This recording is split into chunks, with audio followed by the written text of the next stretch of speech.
了多少酒啊？啊，爹，快去倒水呀！我难受啊，爹！哎，公子，喝点水。爹！爹！烧了我！快去请大夫！快去请大夫！快！哎。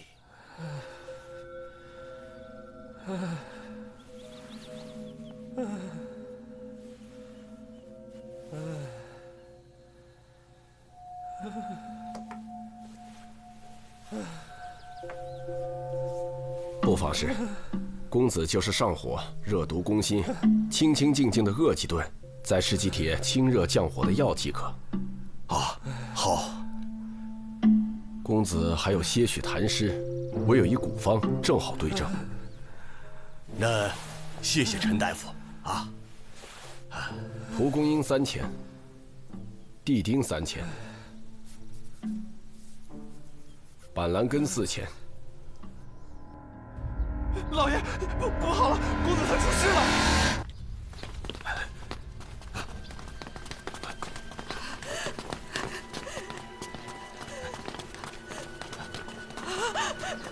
这是怎么回事啊？哎呦，我的儿会这样啊？这是怎么回事？来人，去把药铺的陈老儿给我找来，我跟他没完！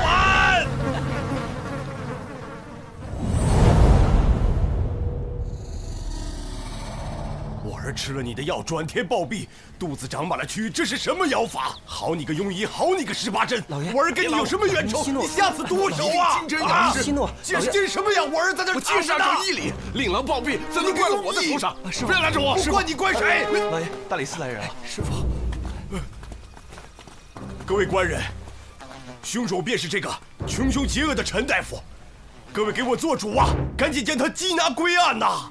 各位官人，我在此开医馆30年，不说悬壶济世、救人无数，至少对每一个病人也是尽心尽力。你可以出去打听打听，不要平白无故污了我清白。我污你什么清白啊？我儿子死了，在那躺着呢，我污你什么清白啊？你说是谁？够了啊！倘若他真是凶手，我们必定会将他捉拿归案。但没有证据，直接抓人，未免鲁莽。各位官人。 还需要证据吗？我儿子就躺在那儿，几位上前一看，便一目了然。上前一看，便一目了然呐。走，走！你得让各位官人给我，你个庸医！你得让他们主持公道，还我一清白。师傅，杀人犯！谁是杀人犯？庸医！我是师傅，庸医！好了，不要拉我，我要个公道！行了，为什么？行了，哎，我说刘公，你先消消火。这人死不能复生，这到底怎么回事？其中缘由您跟我们讲讲，我们才好下定论，不是？事情是这样的，我儿忽然腹痛，吃了这庸医开的药方，然后我儿就……官人，一定要将此人严加惩处啊！官人，一定要给我们做主啊！各位官人，刘公子上火之症，我以金针刺其上心、神庭等穴，去火排湿。 这些穴位并非药穴，我如何夺人性命？再说这汤药，我只负责开方，取药抓药的全是刘府的人经手。要说我的汤药有问题，刘公，应该问问你刘府的人才是吧？对啊，胡说！就是你，我府中仆人个个忠心耿耿，岂能有失主的事情发生啊？那怎么会出现这种情况呢？我有问题，我的头上呢？我有问题！别吵了，刘公，药方和汤药。 还留着吗？啊，在。来人，在，快去把药方和药渣拿来。双叶，你那边有什么发现？正如这个大夫所言，风府、内关等穴位有针灸的痕迹。不过这些并不是药穴，所以并不致死。其他的情况还需要带回去解剖了才能够知道。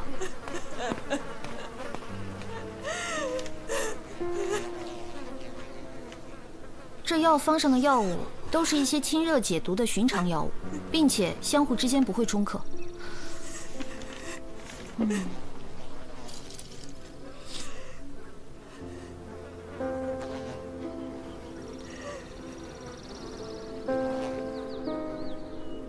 从药物的残渣来看，汤药里面并没有下毒的痕迹啊。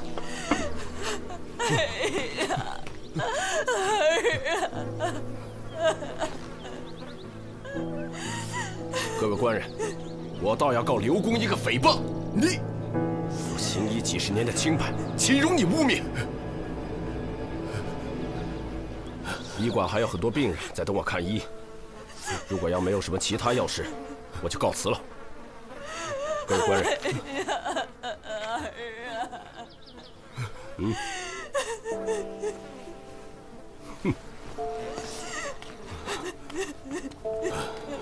刘公，你再好好想想，还有没有其他什么线索？那刘公子平日里可有什么仇家？没有。他虽然行为放荡，可本性不坏呀，从来就没有做过什么伤天害理的事情啊。官人，你要明察呀！那一切还是等尸检之后出来报告结果再说。也只能如此了。工钱怎么算？什么工钱？我陪你跑了1天了，白跑啊！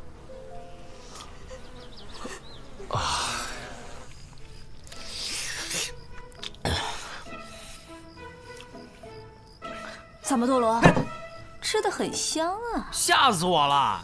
你是鬼啊你！一天不打你上房揭瓦呀！四娘，有话好说，别动手啊！四娘，现在已经不光学会了偷懒，而且还会撒谎。你的那些碗生了多少？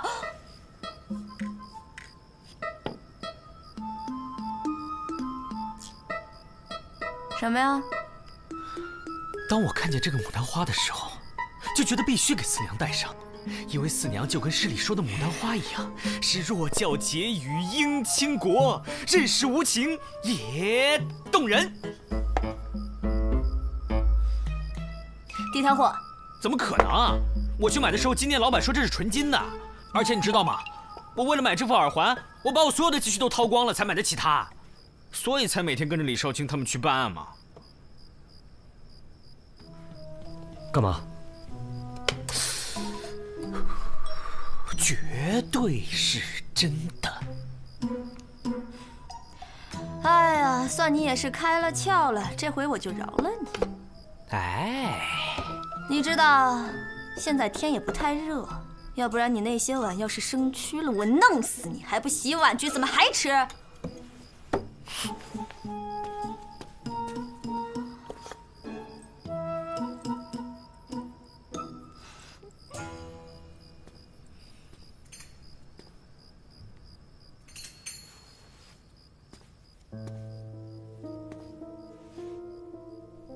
天不太热，没法生蛆。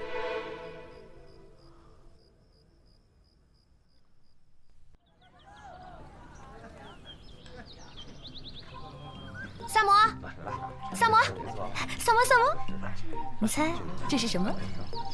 刘公子肚子里的东西啊！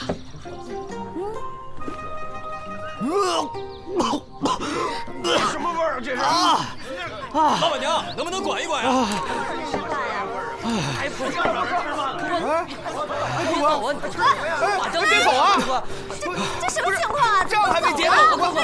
客官，哎，客官，把账都给我结了呀！怎么回事啊？是萨摩。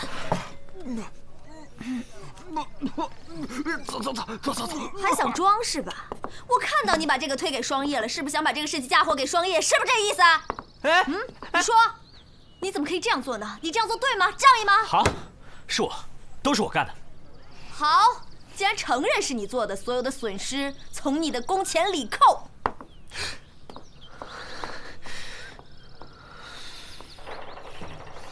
今天声音够冷清的。我刚刚替你挡了一刀，你可得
刘公子胃里的残渣是马肉，而且是生的。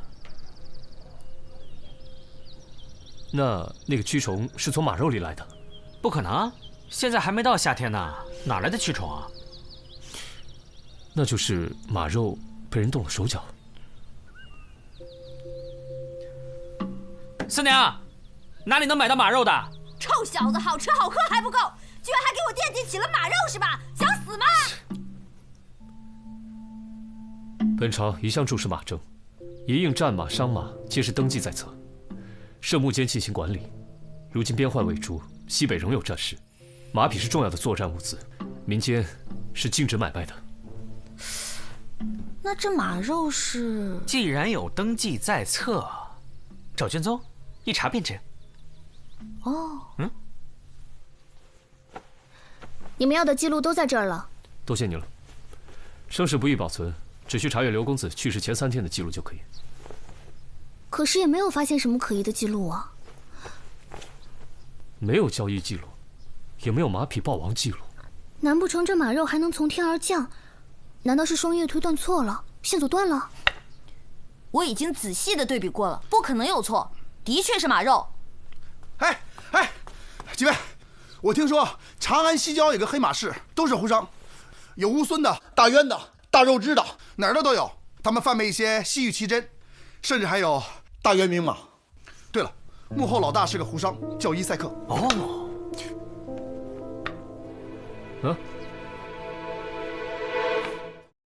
胡商可曾听闻近日刘家消息？没听说什么消息啊？怎么，你听过什么消息啊？看来我要向你道贺了。这平白无故的，哪来的什么喜事啊？那个刘公子他暴病身亡。这消息当然，我听他家下人说，他肚子里长了蛆，破腹而出，死状凄惨。今天特意带来好酒好菜，就是为了向你庆贺的。听说你们是卖马的，有没有大渊马？多少钱？牵出来溜溜。官人要买马，那你得到幕间处去。我们这儿怎么可能有大渊名马呢？别兜圈子了，我可是朋友介绍的。那官人恐怕是搞错了，我们这儿怎么可能有大渊名马呀？肯定是搞错了。什么意思啊？那姓刘的买的啊，我们家公子就买不得。你这不是狗眼看人低是什么呀？刘公子并没有在我们这里买过马，私下贩马可是犯法的。公子切勿听信坊间传言啊！我刚刚只说姓刘的，你怎么知道我说的是刘公子啊？再说了，我刚听你们在讨论刘公子的死讯，还说要一起喝酒庆贺，究竟怎么回事啊？公子，他刚才说的是我们在陇西认识的牛公子，你可能是听差了吧？你这个地方虽然精心打扫，放置了熏香，可还是有3、5蚊虫，说明你酒肆附近必然是有一个牲口棚，否则的话，这些专盯牛马的蚊虫又从何而来呢？你说你没有贩马，敢不敢让我们进去搜一下？你们要干什么？大理寺办案，你们若是配合，只需将违规的马匹上交，此外再不追究。若是不配合，你们私下贩马可是流放的罪名，看你们如何承担。是，我们有什么说什么，还望官人放我们一条生路吧。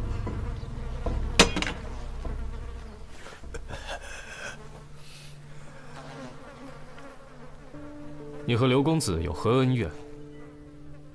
他的死跟你有何联系？官人明察呀，刘公子的死真的跟我没有关系啊。那为何听闻他的死讯，你的朋友会向你来道贺？不瞒官人你讲，我们确实是恨刘公子。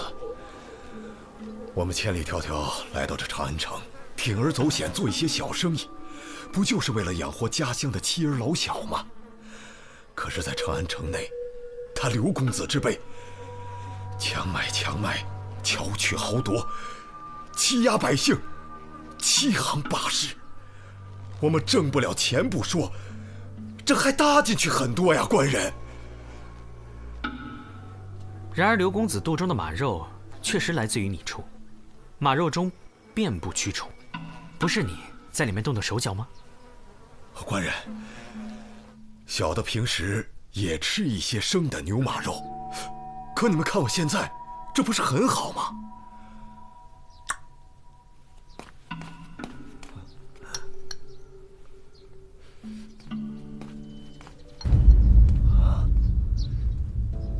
奇怪啊！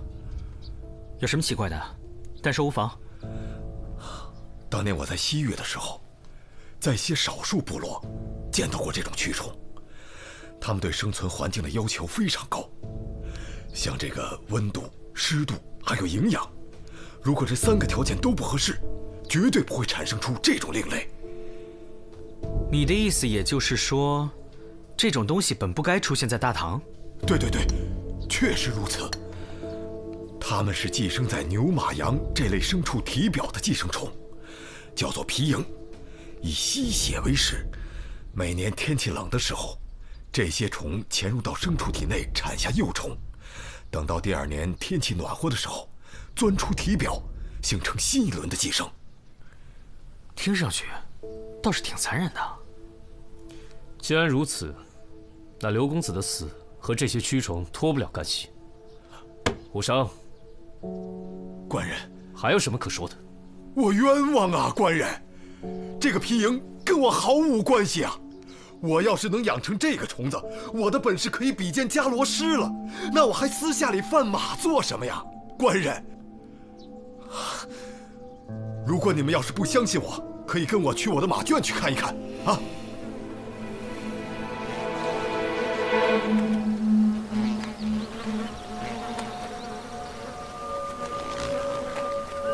官人，这就是我饲养牛马的地方。虽然蚊虫多了一些，但是没有致命的危险。早知道就不来这里取药了。胡说什么？官人，这个就是前些天病死的马。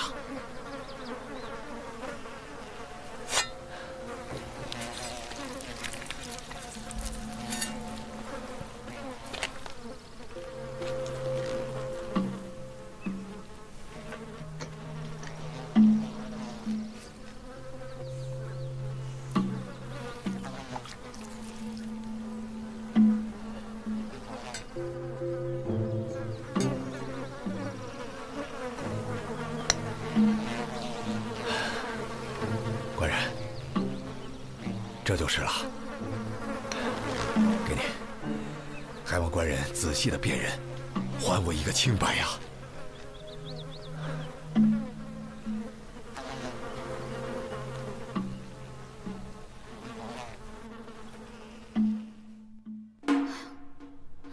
找不出来，找不出来，找不出来！这究竟是怎么死的呀？啊，死因是什么呀？我找不出来。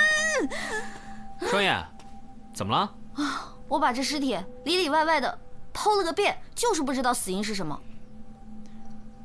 我带了些蛆虫样本，你看看有没有新线索。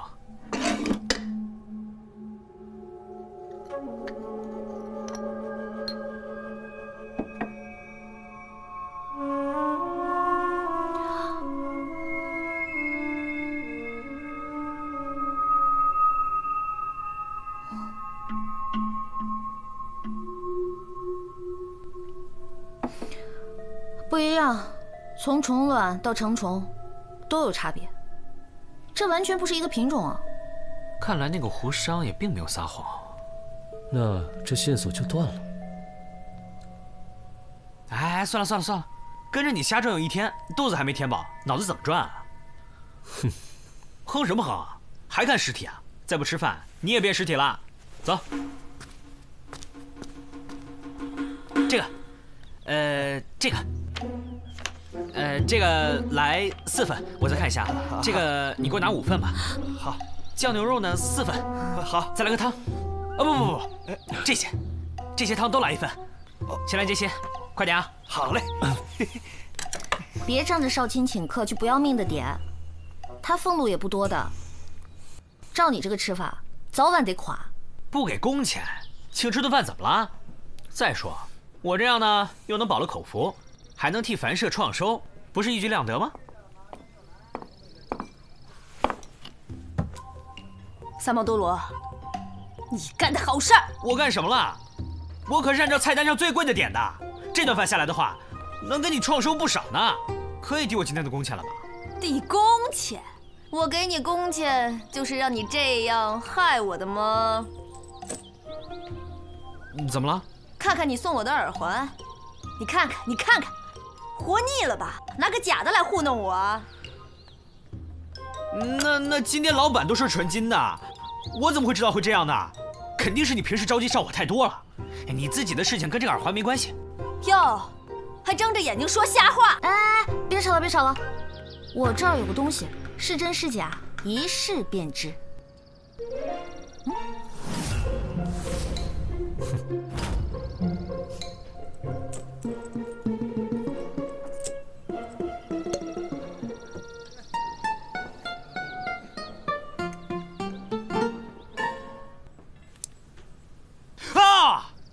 我突然想起来一个线索，李少卿，走，查案子去。哎呀，快！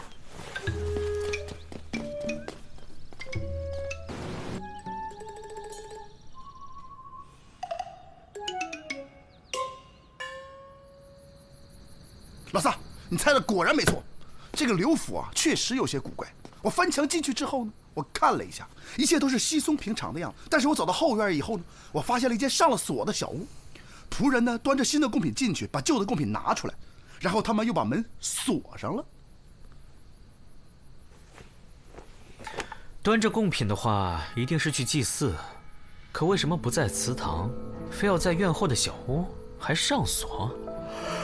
我好奇的也是这个，所以我等他们走了以后，我把门撬开，进去一看。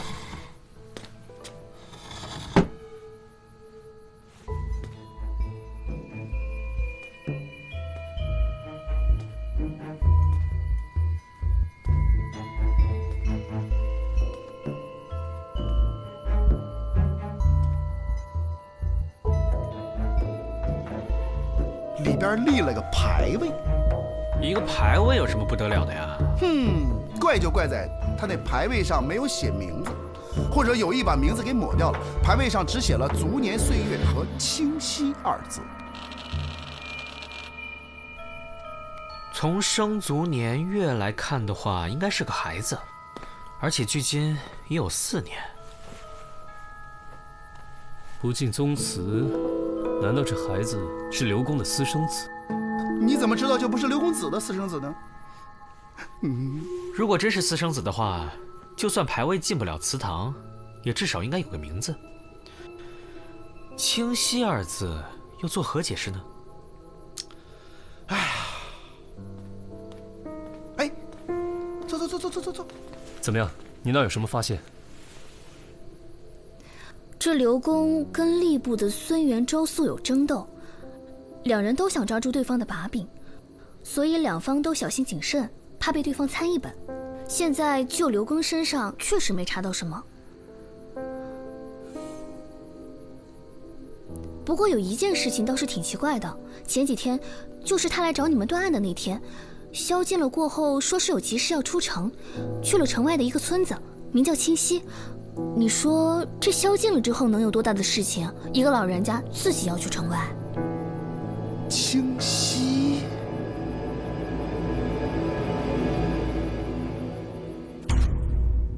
这清溪也太穷了吧，又脏又破，哪像在天子脚下？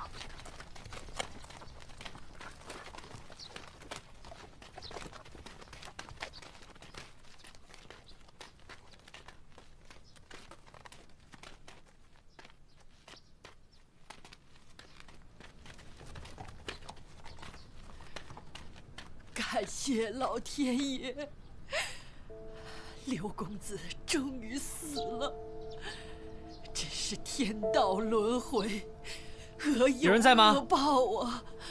谁呀？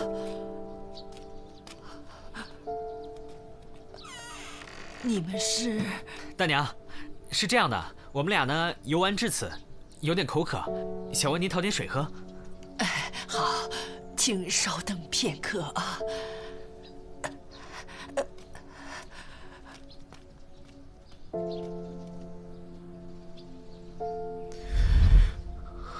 别光看吃的，看看那牌位。哦。哎，你有没有发现，这牌位上的生卒年月和刘府那个一样？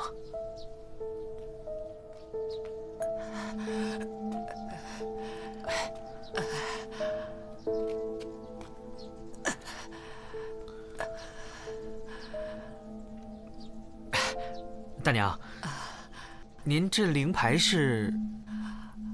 是小儿。4年前失足坠崖了。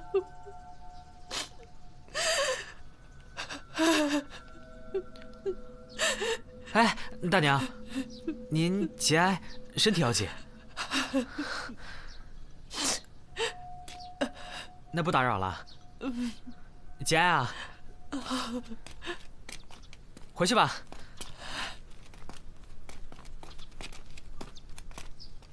哎，大哥大嫂，跟你们打听点事儿呗。这家房子跟别家不大一样啊。啊，是啊，他家儿子出息了，4年前在剑南拜了师，现在正在当地当大夫呢。可是他儿子4年前不是坠崖死了吗？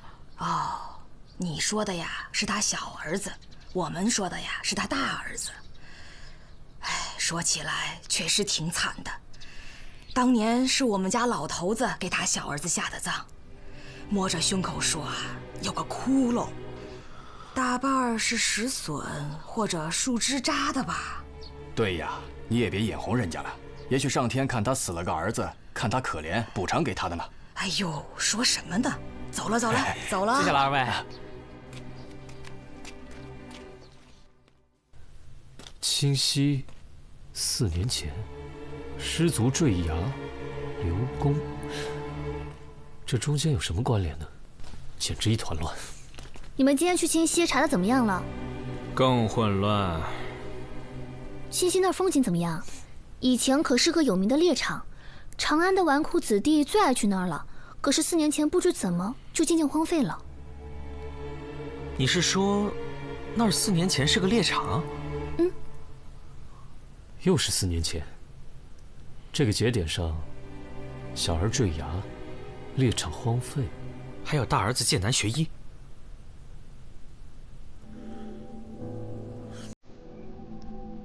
我明白了。什么？当时那老妇对着灵牌感叹刘公子遭了报应，说明他家小儿子并非是失足坠崖，而是与刘公子脱不了干系。村民说小儿胸口有个窟窿，我看周围地貌并无生长失损的可能，所种植被也都是柳树，树枝怎么可能当胸灌入？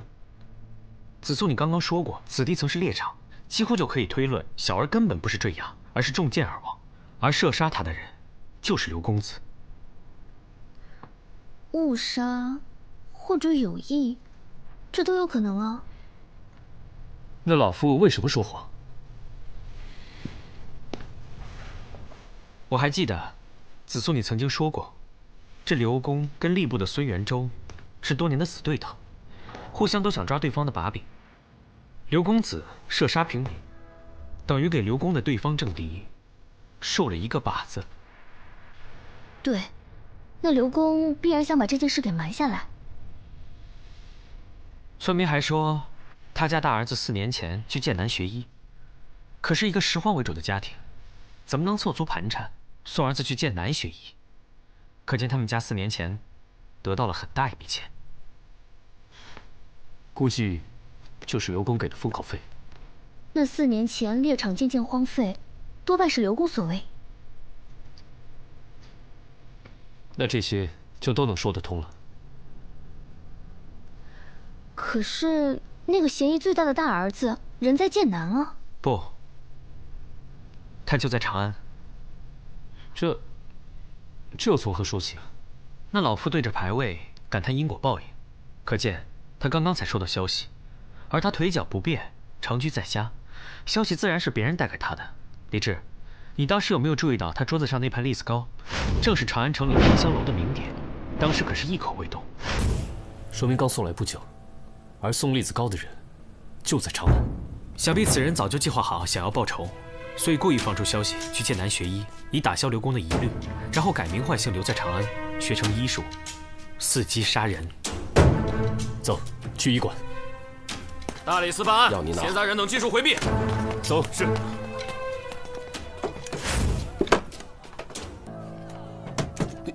你们干什么？事情不是已经了结了吗？哦，又是刘公指使你们来无理取闹的吧？哼，找到这个，您看看。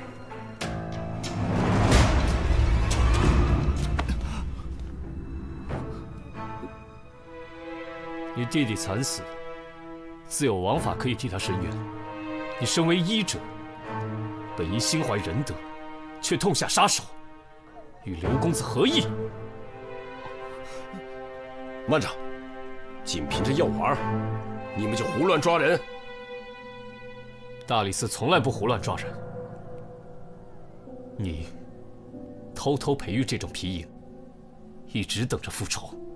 刘公子身体抱恙，地丁3000，你正好迎来了最好的复仇时机。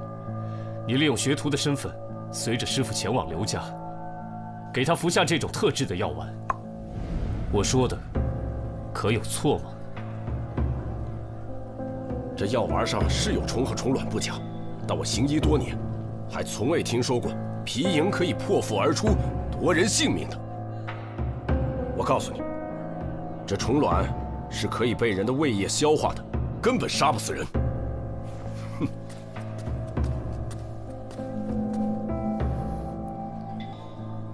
你们不信？师傅，我要是死了，我的徒弟任凭你们处置；我要是还活着，无凭无据，你们不能带走我徒弟。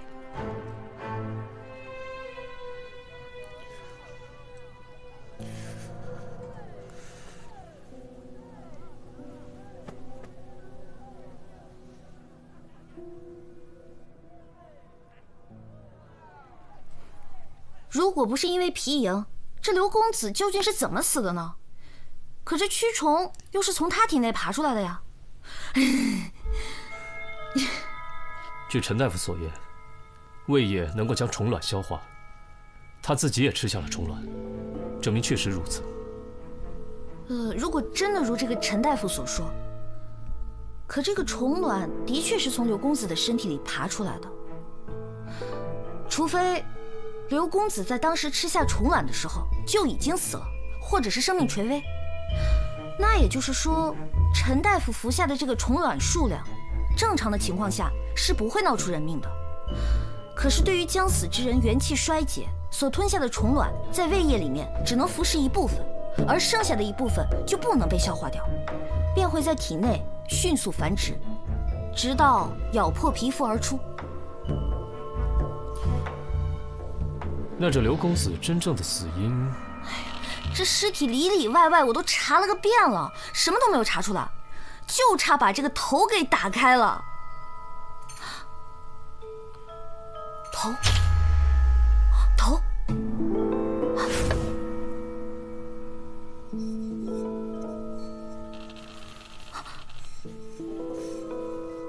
这儿，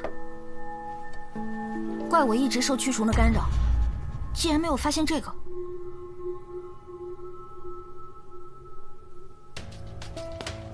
大理寺办案，闲杂人等技术回避。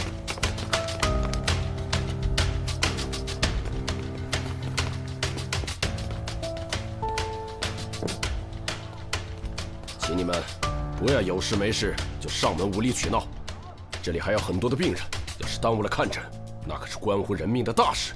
哦，陈大夫现在又在乎人命了。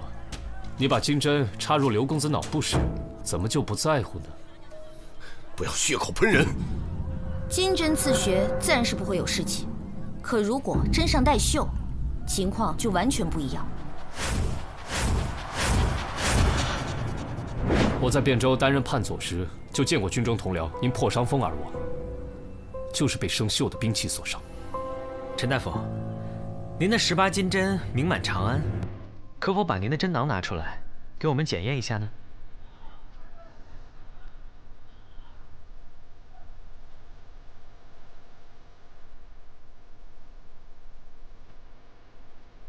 任君查验。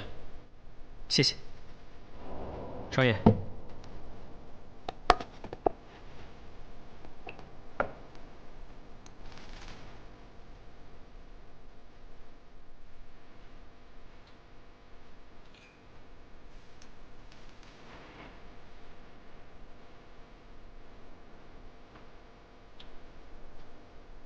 怎么样？我就说嘛，金针根本就没有毛病，大理寺办案也不能冤枉好人呢。陈大夫，您这么聪明的人，怎么会随随便便的把这个凶器带在身上呢？所以那个带绣的金针，只怕您早就扔掉了吧？你以为随便再补上一根金针，我们就没办法查验吗？在刘府，你扎针之后，必然是把带绣的金针放回锦囊袋子，随之丢弃。殊不知，带绣的金针只要放入针囊，你再加入新的金针，也必然会沾满锈渍。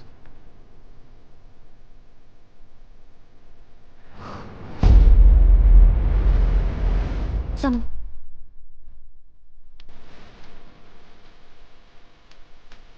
陈大夫，这下还有什么想说的吗？师傅，这一切，这究竟……收好。好。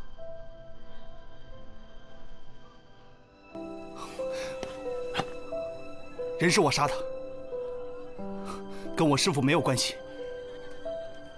4年前，我弟弟进入森林玩耍，恰逢刘公子正在狩猎。我弟弟为了守护一只小白兔，就被刘公子一箭穿心而死。刘家势力庞大，我等小民怎么敢去撼动？这4年以来，我一直在寻找时机，就是为了这一天。徒儿，你不必为我脱罪。你弟弟的仇，我已经帮你报了。从今以后，你心无挂碍，就可以专心的学艺了。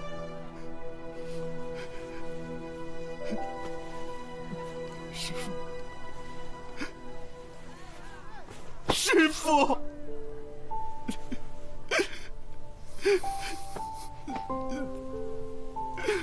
带走。请等一下，我本已病入膏肓，无药可救。正所谓，医者不自医。在我临走之前，能够了你一个心愿，也是好的。徒儿，你天资不凡，只是被这仇恨蒙蔽双目，一直长进缓慢。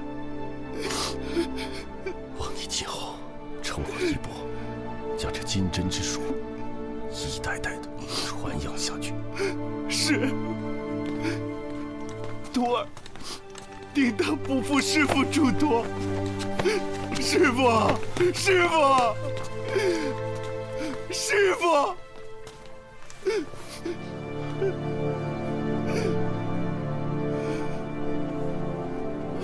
师父！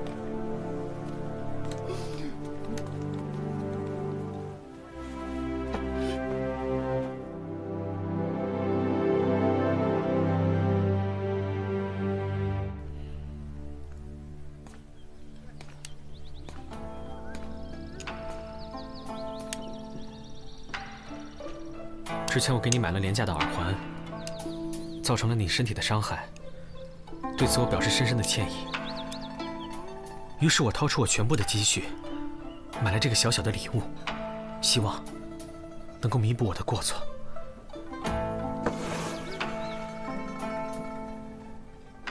你还有心呢，我摸摸看。你要干嘛？盒子包装挺像那么回事儿的。打开。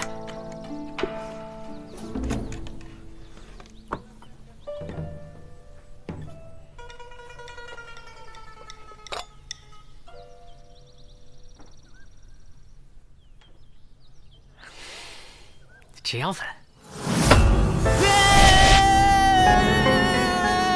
它还有一个好听的名字叫迎继如玉粉涂上之后，红肿马上就会消退。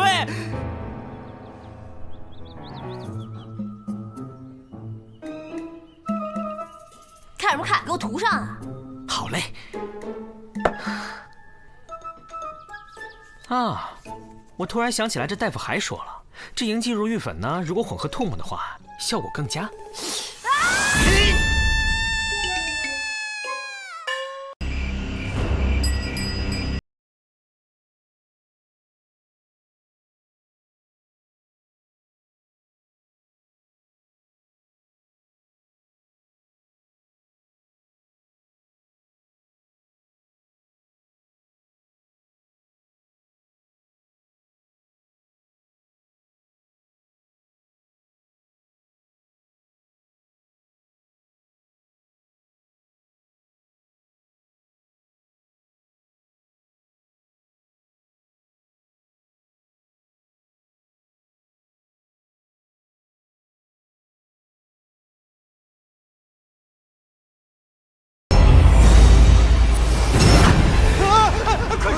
女煞！这上头有个女煞，快看啊！啊，就在那儿，在飘着呢。你看见了吗？哪儿有？哪儿呢？没有。哪儿呢？哪儿呢？看到。张谦，你是不是眼花了？还是吃错药了？谁眼花了呀？看错了。张谦，快醒醒！张谦。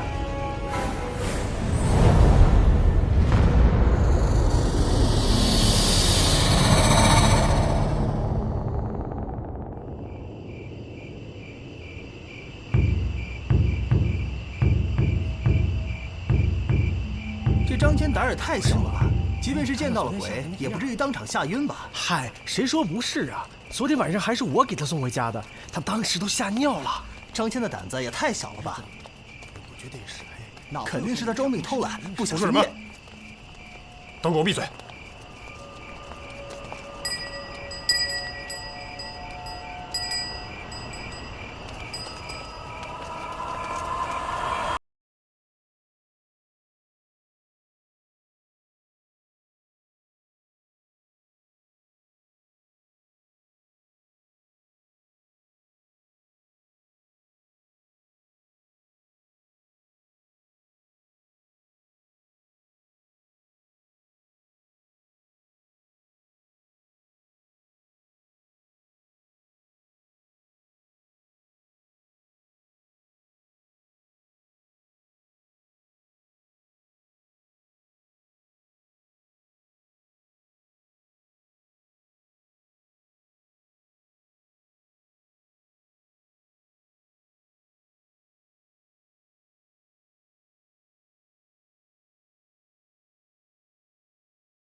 说，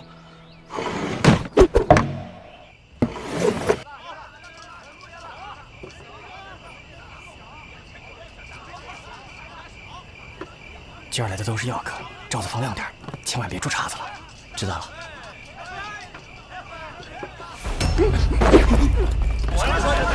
别动！哎，就你呢！哎，蹲着，都不许动！趴好！说你呢？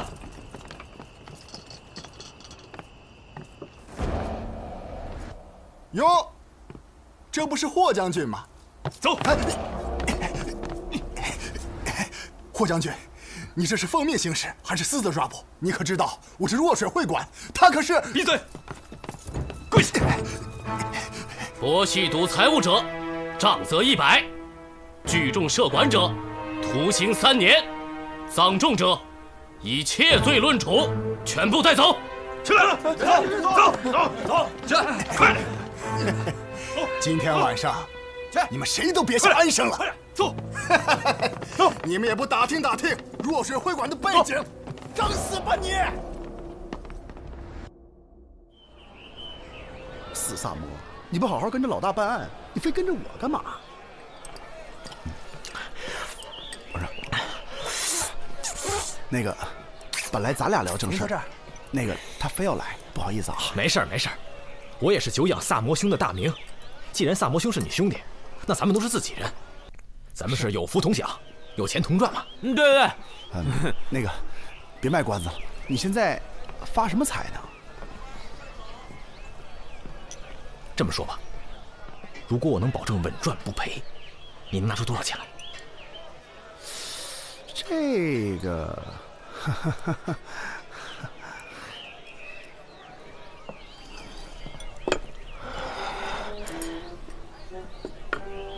前几天赚，现在小减下。你真发财啊！小意思。不，你怎么赚的呀？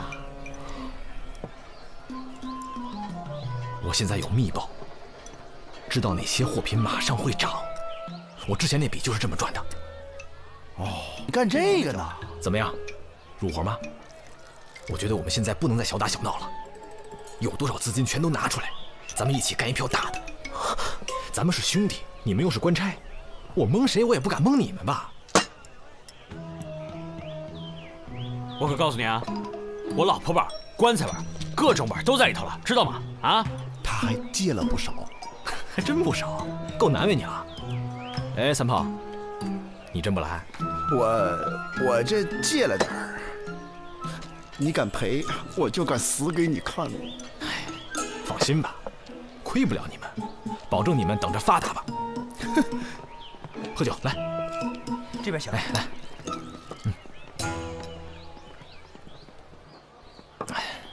你说我虽然入行算晚的吧，比不上他杜远山之流，但我也算是快的了。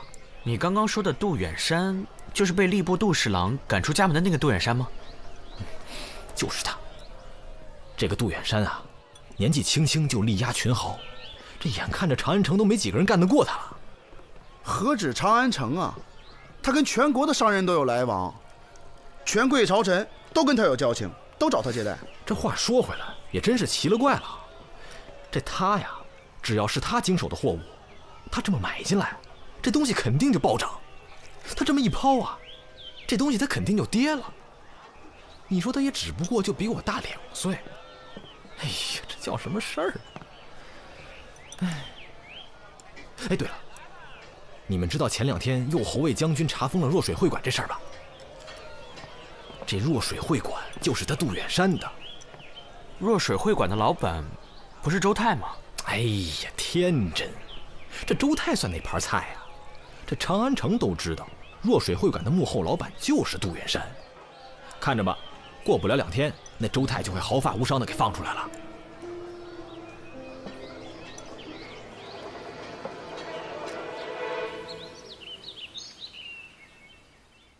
霍将军今天大驾光临，魏某啊，真是荣幸之至啊。直说吧，若水会馆查赌，抓的人当中有好几个是朝廷要员，罪责重了些，你们坐不住了是不是？霍将军还真是少年才俊，做事太直率，不给人留余地。如果在外领兵打仗，可真是升迁之道。不过，要是在这京都朝廷做官的话，魏俊卿，你算个什么东西，敢来教训我？我告诉你，这件事儿在我这是铁案，你翻不动，你也没资格来跟我谈价钱。魏某啊，知道不够资格，这个是够资格的人给您下的请帖。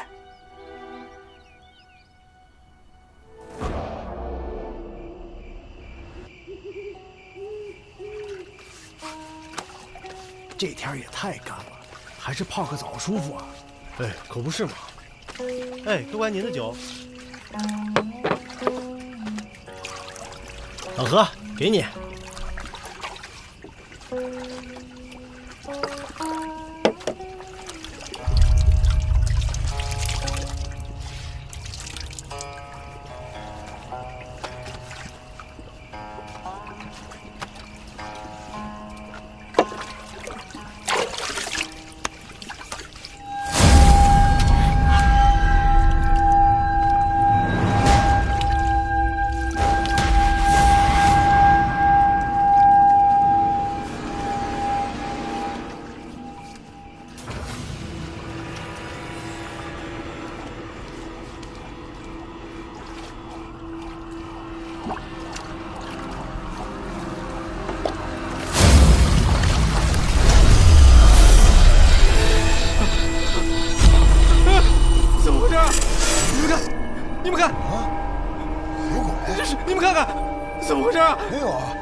什么都没有。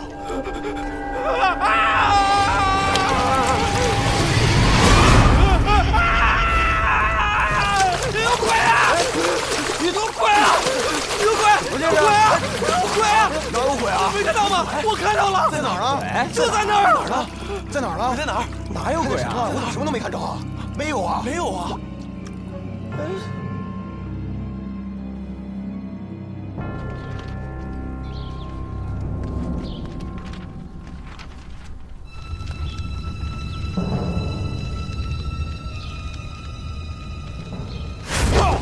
我是狐裘法师。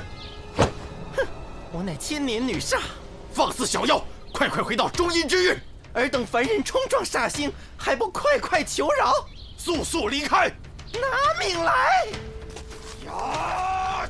太上老君教我杀鬼，与我神风。上户玉女书舍不详，登山石裂，佩戴印章，头戴华盖，足蹑溃罡，河神不服，何鬼敢当？急急如律令带！哈！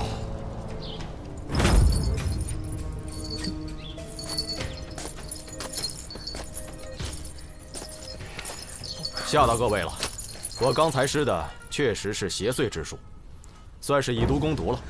我想令郎是无意中开了阴阳眼，撞见了一位非常厉害的女煞。这女煞一旦被唤醒，自然要拿她泄愤。最可怕的是，这恶婆娘形态千变万化，无意中撞煞的人都会以她所见的形状而死。不过莫怕，来，我这有碗圣水，喝了它可暂保平安。来，喝了这碗圣水，莫怕莫怕。喝，喝了圣水可确保平安。圣水，法师，法师，你得救救我呀！法师，你不能见死不救啊！法师，法师，救救我呀！我看到那个女煞了，她就飘在半空中，可是只有我能看见，她那个脸，那都不是脸了，那根本就不是人的脸呢！法师，法师，你救救我吧！法师，我求你了，你救救我吧！第一，别叫我法师了，好不好？我是同州胡司马的二公子。第二，本公子告诉你，生死有命，女煞既然已经复苏，谁撞了谁倒霉，没得救了，小兄弟。哎，不过呢，也不是全无转机。这道灵符我耗时数年，诵咒108000遍，随身带着它，可暂保平安。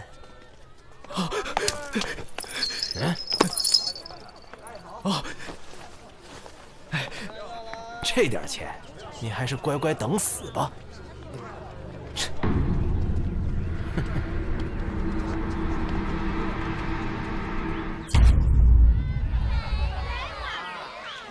哎，行行好，给一点吧。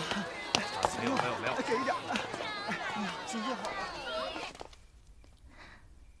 崇礼，别怕，鬼煞也得讲天理。我们没做亏心事，不怕鬼敲门。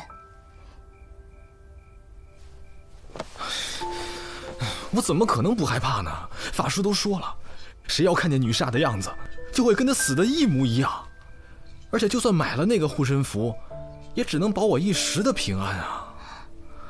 那总好过没有啊！你为什么不求过来呢？哎，他要价实在太高了。再说了，要是求了护身符，哪还有钱给你买礼物啊？什么礼物啊？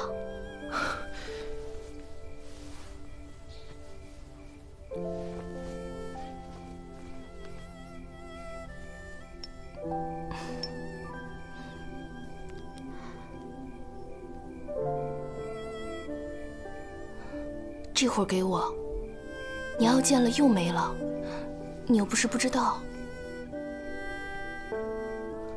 我知道，小白，这是我将来娶你过门的聘礼，相信我，我马上就要发财了。等我攒够了钱，就给你赎身，娶你过门。你一定要等着我。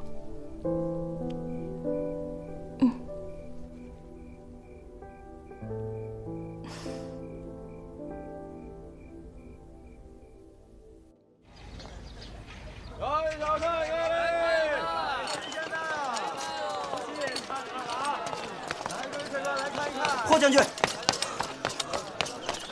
霍将军，周太被放走了。放了？是。霍将军，多谢了您。听说上头已经下文，让右侯卫把弱水会馆的人都给放了。您辛苦，您辛苦。我们杜老板可一直等着您过去呢。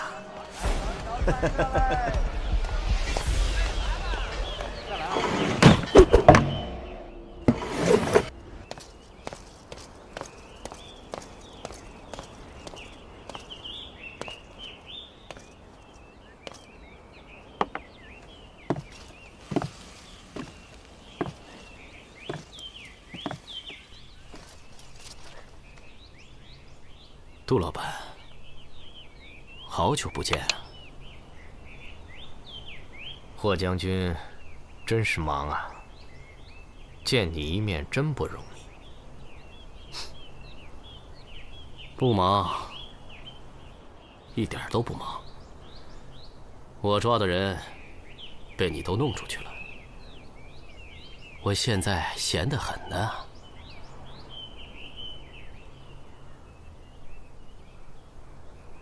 喝2杯。我不是来做客的。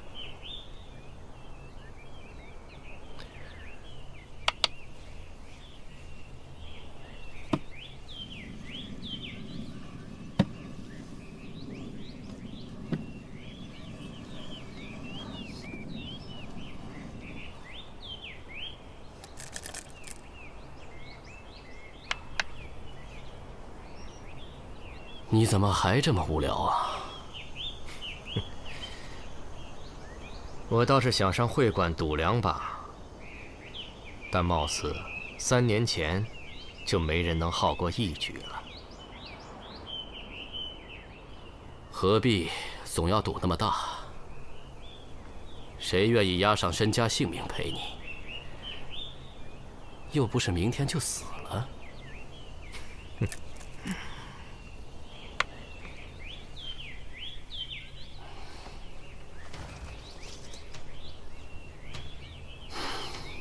杜远山，我知道你不屑论对错，但你干那些勾当，不觉得丢人吗？丢人？丢谁的人？我在这个世上还有什么人？你那些小算盘，别以为我不知道。再不收手，咱俩就鱼死网破吧。你还嫌身边的人死得不够多吗？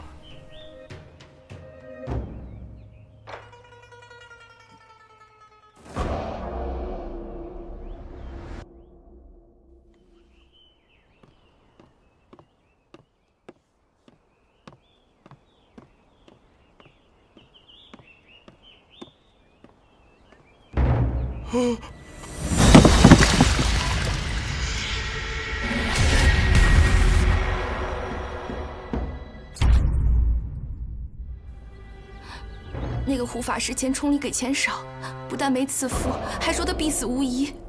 不到2天，崇礼就出事了。你是说那个整天装神弄鬼的胡球？头先有个当兵的撞煞而死，也是胡法师赐了福，才保了全家平安。我会不会死？我会死吗？我会不会死啊？小白，有我们你别害怕。我想知道，你跟何崇礼相好，他最近发了一笔横财，知道是哪来的吗？他如果不送我那只蓝玉镯，他就有钱买法师的护身符了。都是我不好，不该连累崇礼。情郎女子是不配有幸福的。有我在，你不会有事的。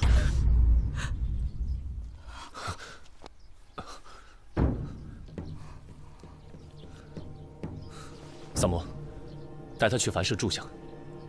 我们都打起精神，去抓人吧。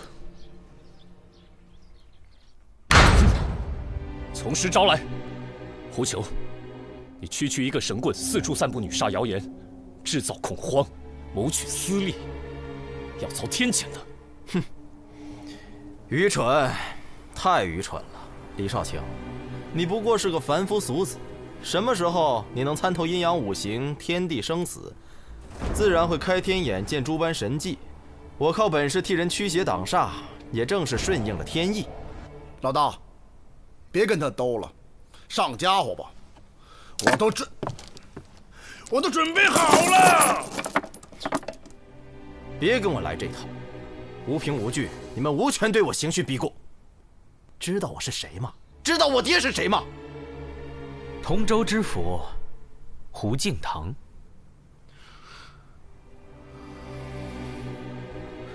你爹可是个好官啊，二公子，你怎么一点都不像令尊呢？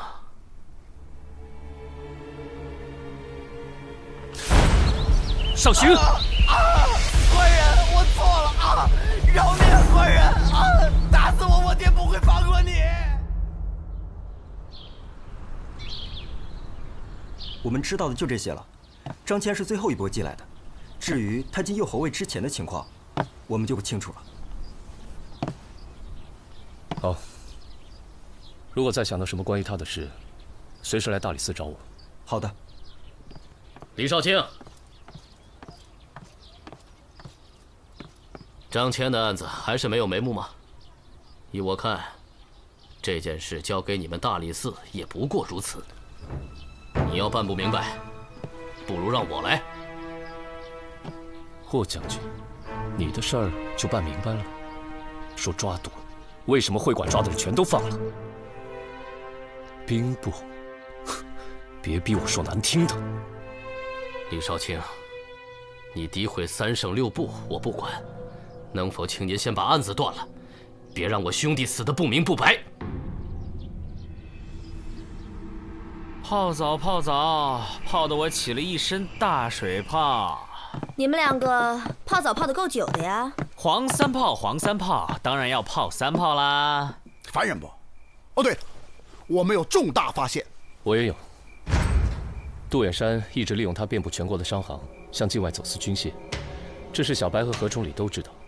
何崇礼出事后，小白怕遭人灭口，突然给我寄了封信，把来龙去脉都交代。前段时间，一支商队在洛阳附近被抄，官兵发现这30项货物全都是违禁军械。那支商队是归在杜远山名下的，那个神棍的老爹，同州司马胡敬堂本想彻查，但是被长史摁住了。你们也都知道，姓杜的在朝堂里势力不小。事发后，洛阳那边马上就有他们的内应往刑部通风报信。刑部几位高官去若水会馆密谈此事，小白刚好是被他们带去陪酒的人，他就无意间偷听到了。他把这个事情就告诉了何崇礼，谁知道这何崇礼脑子一热，就拿这个去要挟魏俊卿，想换取他们操纵市场的商业机密，发大财。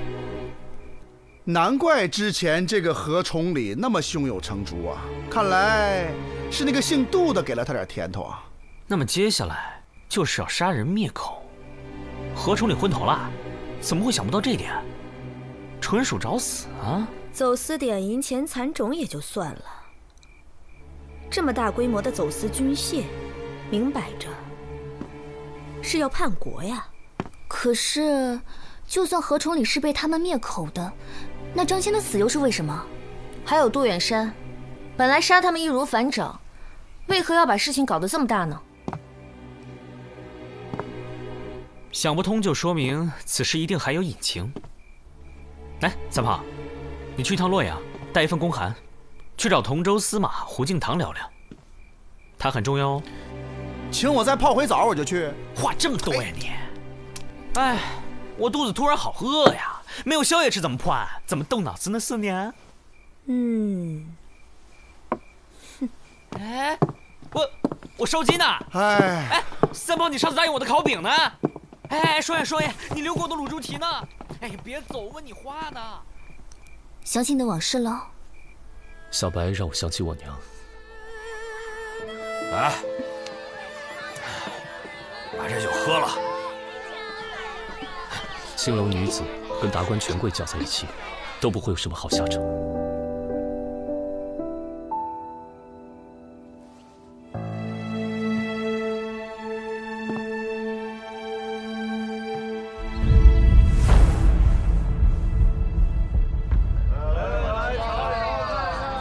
哎妈，累死小爷我了，3天3夜没歇脚啊！回来啦！哎妈！哎呀！那个胡司马已经全告诉我了，他们现在上面啊是铁板一块，根本撬不动。他也得保证自己的官位嘛，所以他现在这个走私案啊，一时半会儿还不能查。虽然不能查，不过这个胡司马呀，跟霍将军他父亲早年就有交情，所以他已经写了密信告诉了霍将军。虽然案子查不到啊，但是朝廷有个人在这儿，不是也挺好吗？哎呀，那他儿子怎么那个德行？哎，我突然想到，之前我们不是一直想不通，杜远山为什么非要把这个杀人事件搞得神神鬼鬼的？我们可以反过来想，如果这个案子扯上鬼神的话，那么谁嫌疑最大呢？胡球，聪明。哎，那他跟杜远山有仇啊？如果胡球真被判成了凶手的话，他爹胡进堂还能接着做官吗？烧饼。还有，张骞的背景也查到了，也是杜远山的手下帮他托的关系。他是安插过去的耳目。而且一去就很受霍萧赏识。张骞感激之余，也可能会鬼迷心窍，想重新站队。所以老东家要除掉他。呀，那走私案霍将军也知道了，他不会有事吧？女煞，将军没事吧？霍将军，霍将军，没事吧？这什么情况？没事，没事。霍将军看见了女煞，可我们什么都没见着啊！用不用我大理寺派人守护呀？闭嘴吧你！来瞧一瞧，看一看来。再来啊！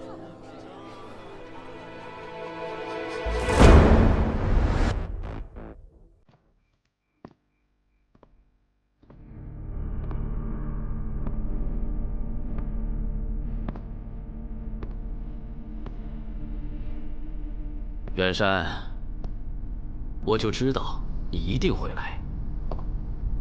有什么手段，尽管使出来吧。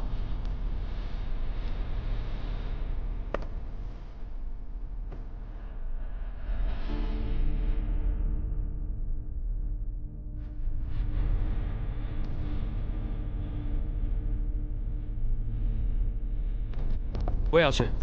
别添乱，你们看家。我非要去。我也得去。没钱啊，四娘。慢走不送啊！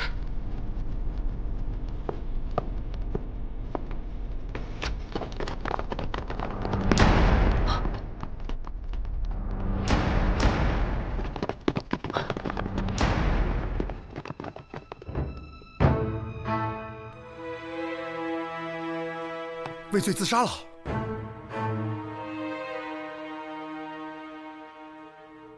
把霍萧拿下！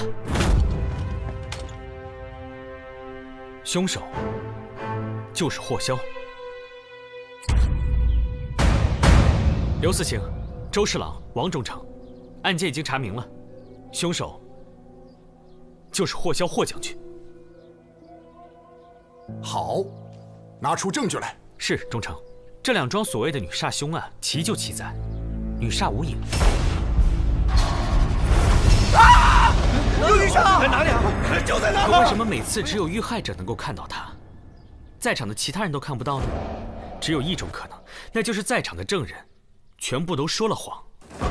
我知道大家肯定都认为这2桩凶案情况各异，证人都不同，要想实现所有的证人都一起帮着凶手作伪证，几乎是不可能的。可是凶手正是利用了我们这点疏忽，巧施了小小的手段。便把不可能实现为可能。那你说说，这究竟是怎么回事？前面2起案件，张骞和何崇礼撞煞的时候，在场的目击者其实是同一拨人，他们就是霍萧手下右侯卫的心腹部队，也就是张骞所在的巡夜2队。而这位传说中的无影女煞，其实也是霍将军的一位手下假扮的。这位手下武艺高强，尤其擅长轻功，人称草上飞。子苏查看过右侯卫的档案，这位高手在案发前的半个月突然退伍了，不是调职，而是退伍，提前退伍。如果没有霍将军首肯，是不可能完成的任务。异想天开啊，与本案毫无关系。霍将军，你是不耐烦听了，可其他人还不知道来龙去脉呢。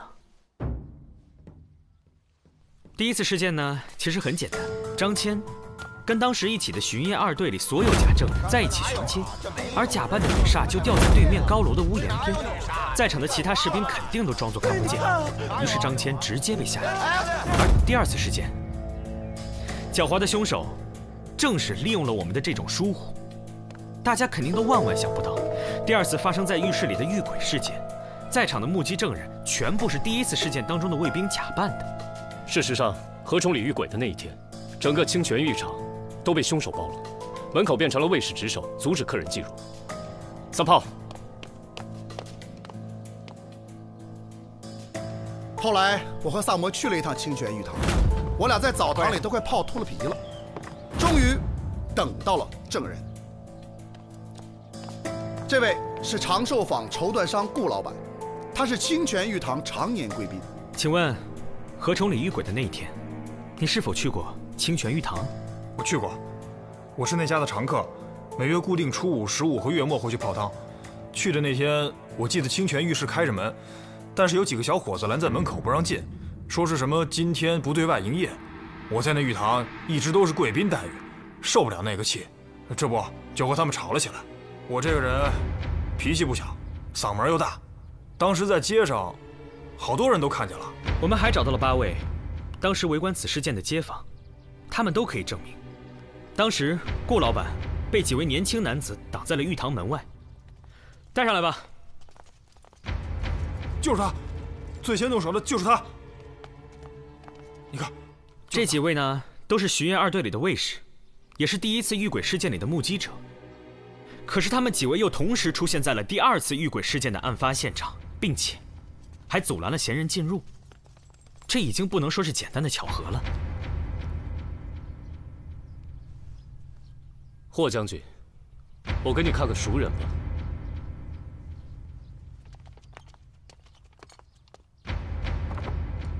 陆京，哎，等，你怎么知道是他？我只是提及的那位假扮女煞的高手，可没说那人的名字啊。霍将军这是不打自招啊。不过这具尸体其实也不是他。起来吧。所以，这一切都可以证明，所谓的遇鬼事件，只是霍萧一手安排的。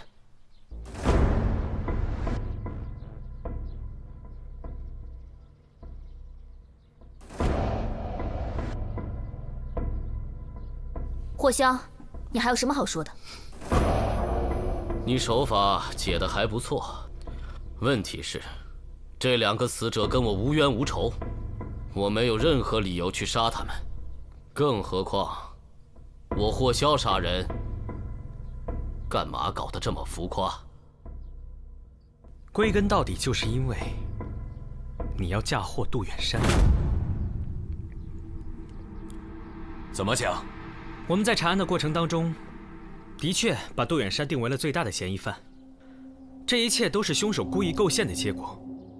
我们也曾向您汇报过杜远山走私军械的事情，而这件事就被霍萧用来制造杜远山的杀人动机。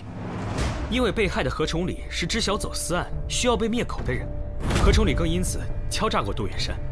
至于张骞嘛，他本来就是杜远山安插在右侯卫里的耳目，可是最近却跟霍将军走得很近，所以他看起来就有了反水的可能，因此杜远山也就有了杀他的理由。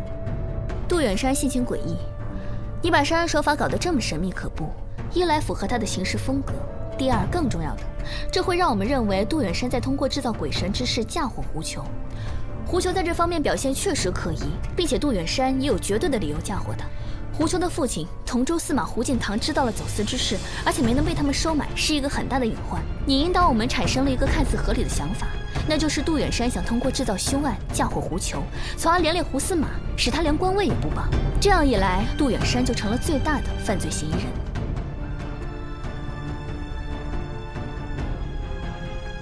不得不说，霍将军真是有勇有谋啊！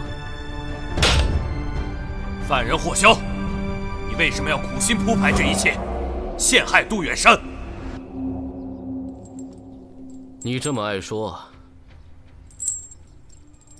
请吧。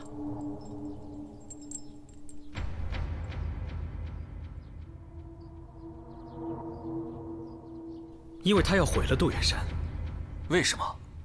因为杜远山是他最好的朋友。这个世界上有一种人，他们严于律己，更严于待人，有偏激的控制欲。面对他们在乎的人和事物的时候，尤为如此，要求一切都符合自己心中的条条框框，否则的话，就会产生强烈的痛恨感。这就好比是一对恋人，都想要求对方按照自己的意志而改变。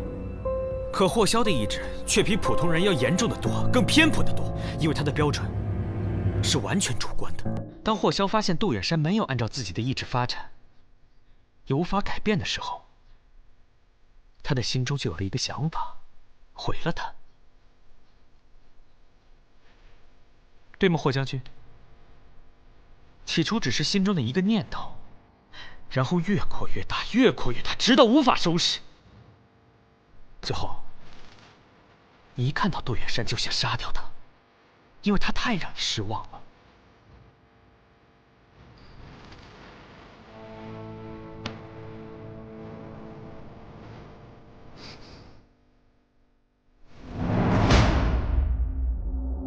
有件事，我要提醒你们一下：杜远山贩卖军械的事，不单单是走私。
怀疑你，所以为了摆脱嫌疑，你就演出了一场自己遇鬼的戏，然后把杜远山约出来决斗。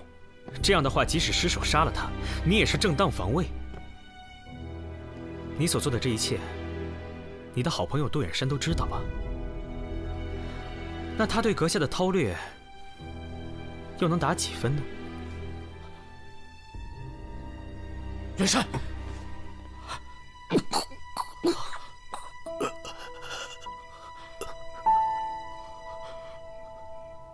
哥，你是真的想让我死吗？为了所谓的公平正义？不是。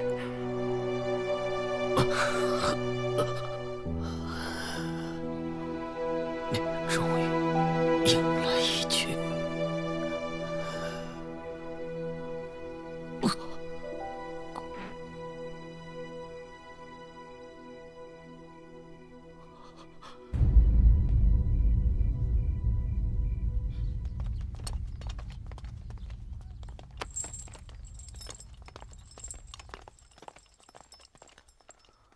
好了，诸位，女煞之事可以结案了，但事情没完。有关杜远山私贩军械一案，必须彻查。谁在背后跟杜远山合作？他们又有什么目的？程烨，在。你们特别案件组能接手吗？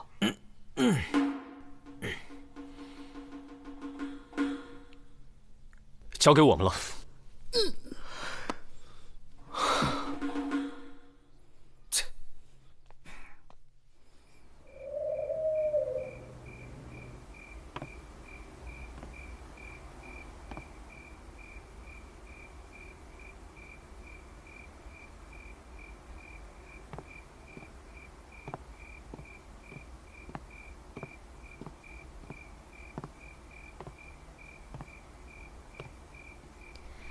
一个人喝酒不闷呐。来来来，我请你。你会这么好心？这壶酒呢，是谢谢你抓了霍香。什么意思？每次他带着那个右侯卫巡街，都弄得我鸡飞狗跳，各种臭规矩，还老喜欢罚钱。现在他走了，我们夜里做生意，歌舞升平，财源广进。酒你慢慢喝，不够还有。四娘留步，想请你打听一下军械走私案，最近江湖上有什么风声？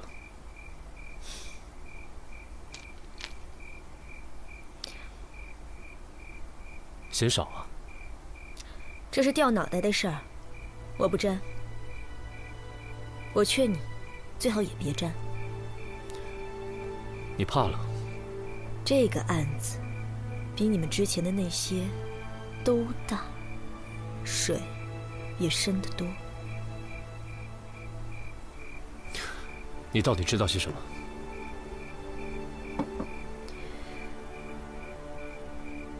我只知道，你们都是我在乎的人，好好活着，比什么都重要。